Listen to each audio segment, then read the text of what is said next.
À quand remonte le statut de la fonction publique? Le premier statut des fonctionnaires consacré, qui a eu une postérité dans notre État, c'est le statut adopté le 19 octobre 1946, c'est-à-dire à la Libération, lorsque les résistants, refondant l'État, refondant la société française, ont créé une série d'institutions nouvelles. L'une de celles-là était donc le statut général des fonctionnaires.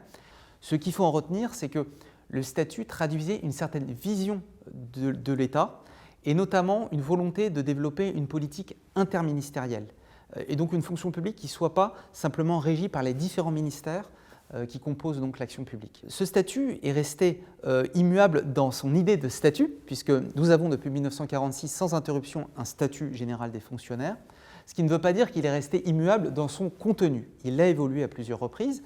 Il y a déjà eu une première réforme en 1959, dans le grand mouvement de réforme de la Ve République.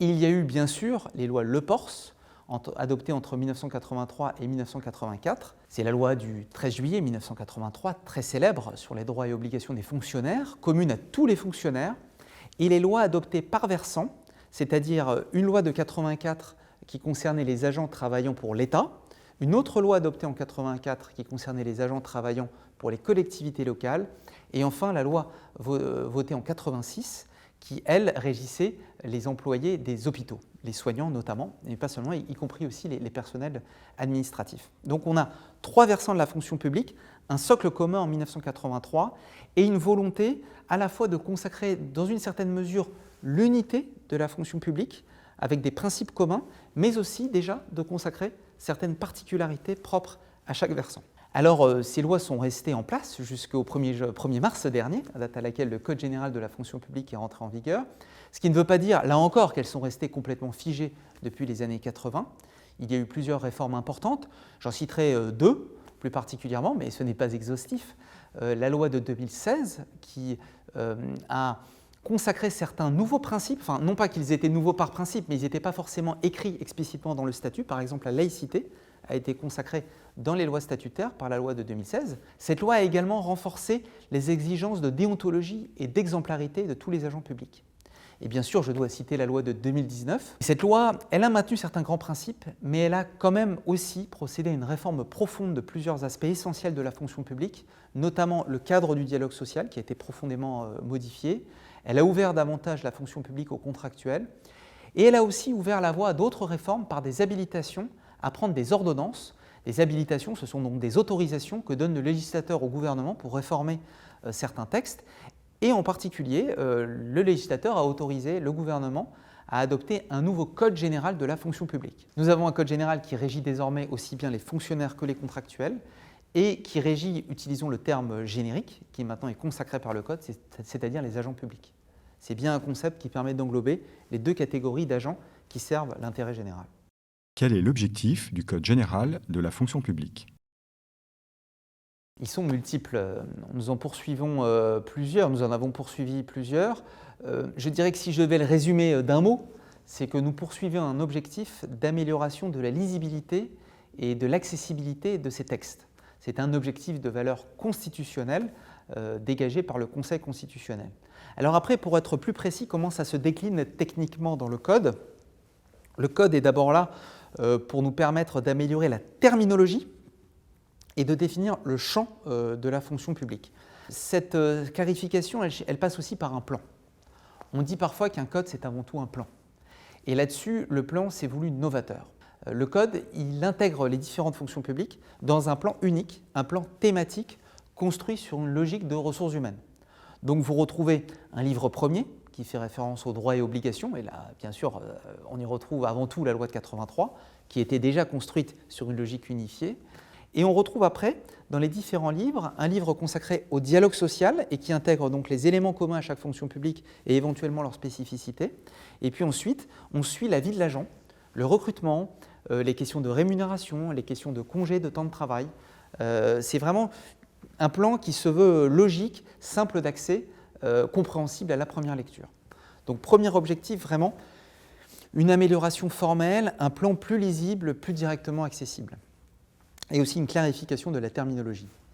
Deuxième objectif, un code général. Un code général qui consacre l'idée d'unité de la fonction publique sans pour autant remettre en cause les spécificités de chaque versant. Qu'est-ce que ça veut dire un code général? Je l'ai déjà esquissé en fait, ça veut dire un code général, c'est-à-dire un code commun aux fonctionnaires et aux contractuels. Ça veut dire aussi un code commun aux agents de la fonction publique de l'État, de la fonction publique territoriale, de la fonction publique hospitalière. Et comment ça se traduit techniquement? D'abord par une volonté de rassemblement de textes épars.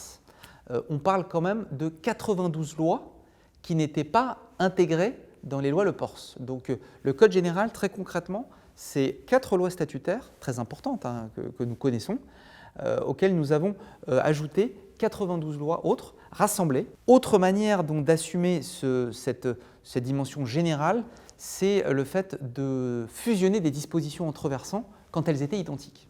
Et notre troisième objectif, c'était vraiment de disposer d'un outil RH moderne qui, tout en respectant, je le répète, le principe de droit constant, consacre les nouveaux concepts à la hauteur de leur importance dans la vie des services.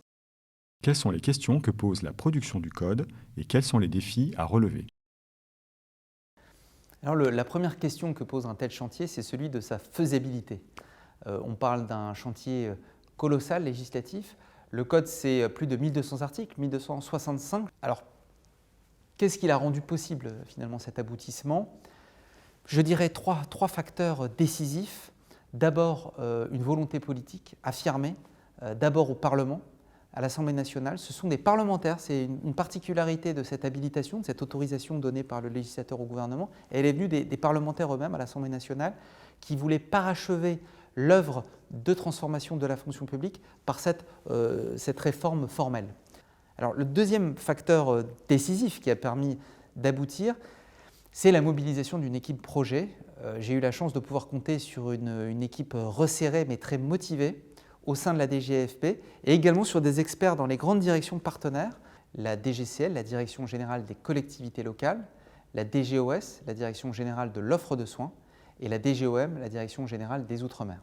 Parce que vous pensez bien qu'un chantier d'une telle ampleur et d'une telle complexité technique ne peut pas aboutir si on ne mobilise pas toutes les forces vives, tous les experts, les meilleurs experts de chacun des versants. Et puis je dirais que le troisième facteur de réussite, c'est sans doute cette conscience partagée qu'il était temps de justement reformer, de remettre en forme, de remettre de l'ordre dans les lois statutaires qui, au fil des réformes, avaient perdu quand même en lisibilité et en cohérence, il faut le reconnaître. Alors ce code, évidemment, c'est un aboutissement. Il est déjà un outil utile, en tout cas nous l'espérons, il a été conçu dans cet esprit pour les gestionnaires, pour les agents, pour tous les acteurs du droit de la fonction publique, mais pour qu'il déploie ses pleins effets positifs, on voit bien qu'il reste bien 3 défis à relever. Le premier défi, c'est celui de l'appropriation. Nous parlons de lois, les lois Le Pors qui avaient presque 40 ans d'âge. Elles ont formé le quotidien des agents, des universitaires, des magistrats, de tous les utilisateurs, de tous les usagers du droit de la fonction publique. Le basculement vers une autre logique, vers d'autres références textuelles, ne va pas se faire du jour au lendemain, nous en sommes bien conscients. Il y a un coût d'entrée, un coût de transition. Deuxième défi, c'est le défi de la partie réglementaire.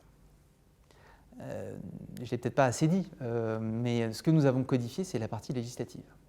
Sauf que le travail ne sera pas complet tant que nous n'aurons pas aussi codifié la partie réglementaire et le travail s'annonce encore plus colossal. C'est le terme que j'ai employé pour le législatif, mais il est encore plus justifié pour la partie réglementaire puisque le comptage des équipes de la DGFP, c'est qu'il y a environ 5000 dispositions réglementaires à codifier par rapport aux 1260, aux 1265 dispositions législatives. Donc c'est un travail énorme où on retrouvera les enjeux mais démultipliés de la partie législative, c'est-à-dire est-ce qu'on fusionne ou pas les dispositions, est-ce qu'on scinde les dispositions, est-ce qu'il y a des terminologies à adapter, des dispositions obsolètes. Bref, un travail considérable mais qu'il faut réaliser parce que en vérité, la partie réglementaire est la partie qui est la plus utilisée au quotidien par les gestionnaires. Donc il faut aboutir là-dessus.